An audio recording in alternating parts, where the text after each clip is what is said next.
I'm still obsessed because I feel like I just haven't become perfect looking. I keep every day trying to look that certain way. I want my skin to look flawless without any makeup on naturally. I won't go out unless I'm wearing a lot of foundation because I feel like I have to cover all the blemishes and the scars I've made. It takes me about 3 hours to get ready. And I'll wash all my makeup off and start over, and I do it over and over and over again, and then I start to get frustrated. 30-year-old Jennifer is an attractive-looking woman, yet she believes she's terribly disfigured. When I look in the mirror, when I'm able to look in the mirror, I see a monster. Freddy Krueger's face. My skin is all I can see. Some areas of it are yellow, some areas of it are white, some are bright red, and some of them are like deep purple. Raised keloid type scars that are white and thick. I can't bear to look. It's horrible. Despite evidence to the contrary, Jennifer believes everyone else also sees the same disfiguring scars on her face. I was walking down Newbury Street, which is a fabulous shopping street in Boston. I was getting whistles and guys calling out, you know, about my body, like nice butt, cute butt, or hey sexy.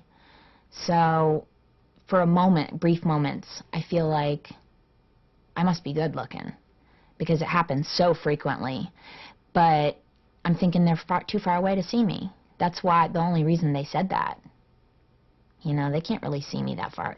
I mean, if they got close to me, then they'd be like, oh, I made a big mistake.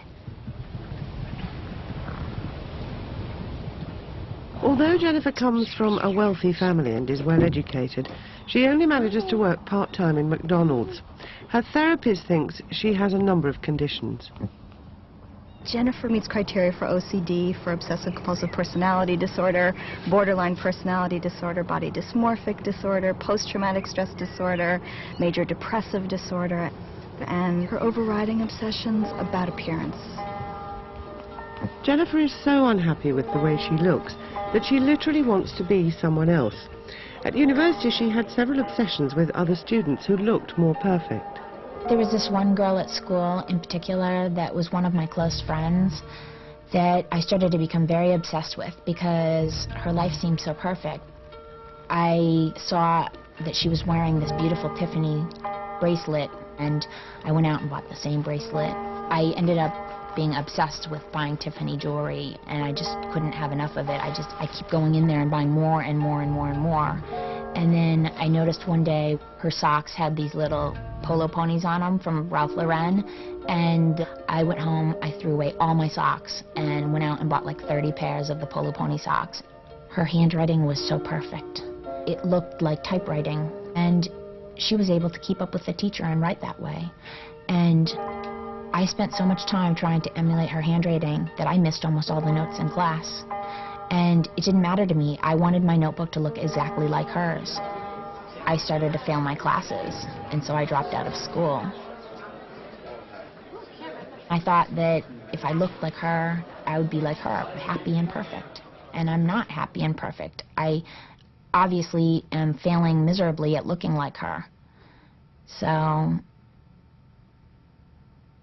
I guess it's just a losing battle. About 3 years ago, I had a nose job, and it made me feel much better. And now I'd like to get dermabrasion, which is where they use a machine to like slowly sand away the top layers of your skin so that the underneath layers are the only ones remaining. So it's fresh, unscarred skin. Every time I get one of the procedures done and start saving towards my next procedure, I feel like I'm getting closer to my goal, and makes me feel happier.